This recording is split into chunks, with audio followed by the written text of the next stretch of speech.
Hi guys, this is Live on a Daily, a show where we talk about everything and anything concerning human life. Today, I have a very beautiful guest in the house. Her name is Semira Palugo. My name is Amoloro Bufeitimi, and today we'll be discussing body now's Palava. Semira, did you hear that? Body now's Palava. Okay, I want you to tell us your body now's experience. I had quite a lot. So first, I attended to secondary schools, like a girls' only school and then a mixed school. The first one was a Federal Government Girls College, Benin. So it was tough.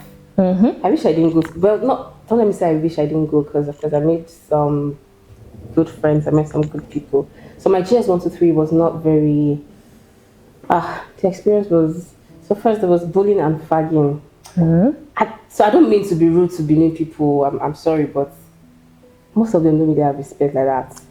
Yeah, so it made the bullying very, very, like it was really, it was a lot.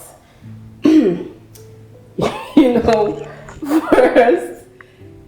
I got into the bullying aspect. Okay, wait. I got into school and, of course, leaving my parents for the very first time, away from family and everything. I was alone.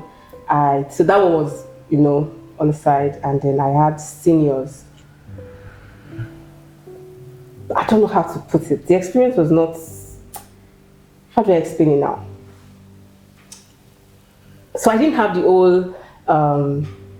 Back at home, I had. How do I put it? How do I explain it? I don't want to sound like I was born with a silver spoon. Mommy, daddy, girl. That kind of thing, I wasn't spoiled. But then I wasn't really doing much. Like the semi-body girl and hair and all of that. I didn't have all that. But in secondary school, when I got to Benin, yeah, Jamie. Hey. Every day. So the way the arrangement was, we had like an SS2 and SS3 senior in each of our rooms. Like GS1 had their own hostel, GS2 like that. So we always have like SS2 and SS3 prefects in each room.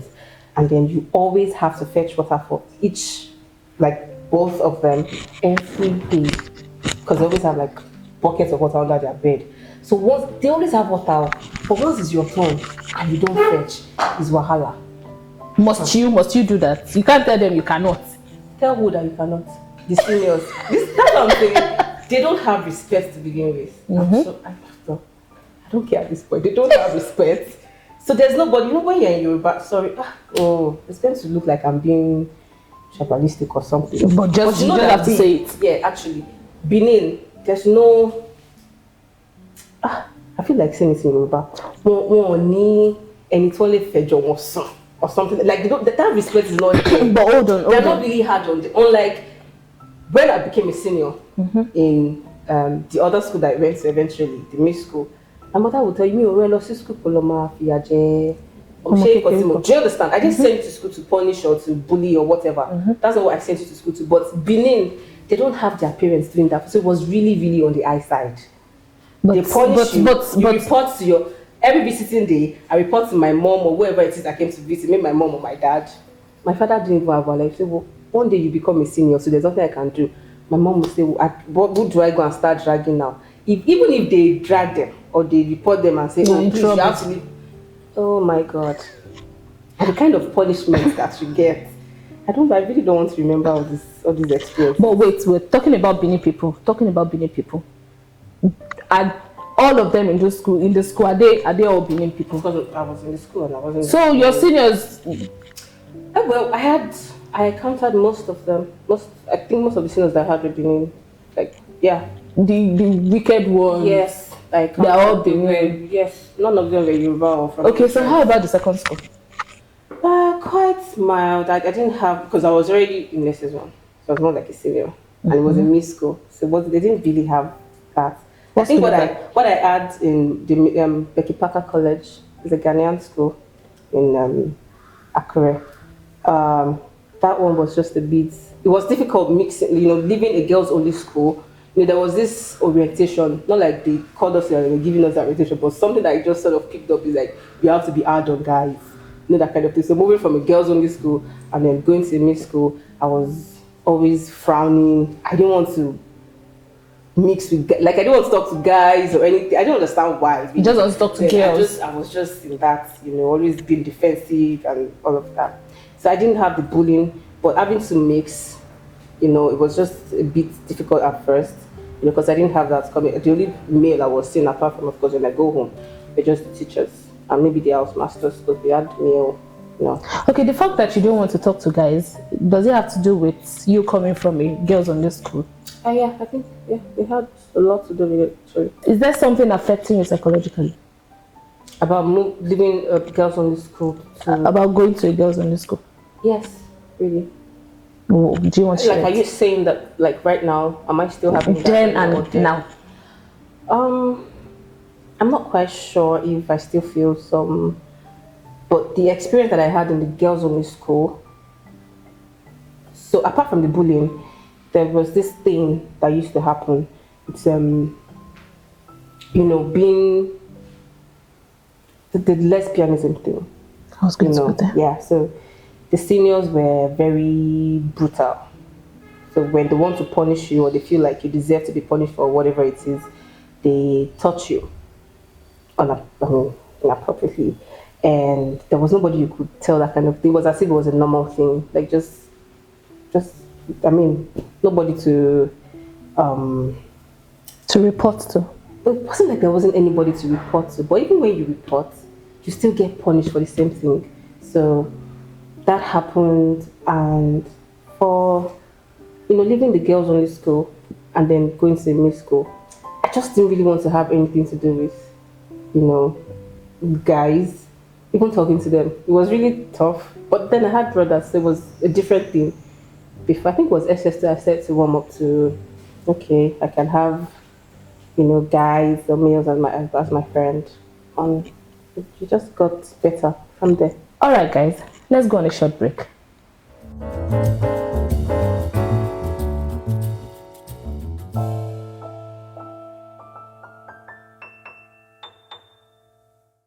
Welcome back. Samira, do you ever experience any molestation in boarding house? Either the girls only or the mixed school? Mixed school, no. I didn't have any of that. Girls only, I don't know. I would say more of harassment, sexual harassment. So there's this thing that usually happens during Valentine. So they'll take names from the junior secondary school. Like they would already ask the class captain to write names of each person in the class, and then they'll roll it, take it to the senior either class or the dining hall. And so you have to pick names. We were like I think 14 on each table in the dining hall, so they'll put like 14 seniors' names on our table, so you have to pick. So sometimes if you're unlucky and your name gets into the hand of a very bad senior, you're in for it. Because then they start to ask you for so many things. You must get a gift, you must be available for whatever it is that they want you for.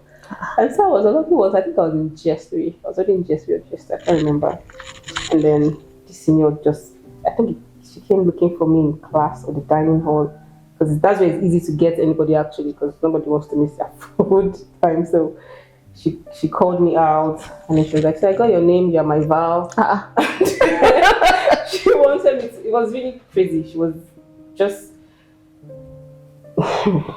calling me out all the time, asking for me to get her Valentine gift, and then wanting me to come to her hostel so she can do whatever it was that she wanted to do. So I think that was just that for me. So did you do it? No, I didn't. Did you get that gift? I get what gift? No. Nah. So the good thing about Federal Government Girls College then was very big. Like it was. So I might see you at the beginning of the term, and I won't see you until like after. It was with that, so it helped sort of to avoid her. So is there any, because I've heard a lot of things about boarding house, about people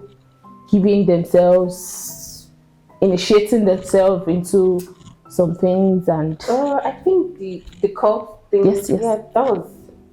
I think that's more, and I don't know, it never happened but I didn't experience it and I didn't hear of it when I was in the girls' only school. And even when I was in the mixed school, because it was a private school, so I don't know if that happened. But have you heard about it? Have you heard of it? Yeah, sure, of course. When I served, I experienced that with my students. Do you want to share that with us? Okay, so when I was 7, I served in a public school. And there was this day I just heard they brought this very cute small girl into the staff room. She was in SS2. And then they brought her from the back of the school. Apparently, 7 boys, our students as well, were taking turns to sleep with her. Yeah, because they wanted to initiate her into some sort of, I don't know what they called it, the name of the cult then. And so they had to do that for her to get, or to become, and she wasn't even sorry. She wanted it. Yeah, of course, they were not forcing her to do it. She wanted to be part of them, Well, of course, they were trying to, the teachers, they were beating her, so that to kneel down and also. But I told them, because she looked very just do what you have to do, because to me, I knew she was still going to go back and complete whatever it was that she started. I don't know whatever it was I told her, but it was very that, and then the fact that most of the students come in drunk. Most teachers could not even talk to them. They knew that, these students, they are part of some cultism and all that, but it was not yeah. So I know that happens amongst. It wasn't even a boarding school. It was just a day school, but that was still happening. Okay. These initiations that I'm talking about, I'm not talking about this one you just talked about. I'm talking about the so-called Ogbanje thing, where you collect sweet from your friend and then. Oh, okay. No. You didn't experience that? I didn't have that. We only knew that we had Miss Koi Koi or something in school. Okay, that's. No witchcraft. Okay. Okay, the Miss Koi Koi thing, did you experience it? I only heard. No, I never. But I think there was one time that I left my locker, unarranged and everything. I came back and it was arranged. I don't know if someone helped or it was Miss Koi Koi. So I don't know if that was it. Were you scared? I wasn't scared. Scared. I was not. There were more things to be scared about than that, though. More things like what? Seniors. I think you still have more things to say about the senior thing. It's just the way they put. There was this time, I think they were already sleeping. Yeah, it was late at night, and then they just came into the hostel and then they woke all of us up. Apparently, one senior, I don't know what happened. Someone stole her money, which I knew that there was no junior that had that. Nobody would have gone into a locker to take her money, but they asked all of us to squat, and somebody had to come out to say, "Oh, we saw a senior from another dormitory, and they didn't even say sorry." I remember, was it me or something? I didn't think I had the liver to do that, but somebody else said they should have, apologized to us for just punishing us for nothing. But they didn't do that. They did not though, and that girl got double. Okay, guys, let's go on a short break.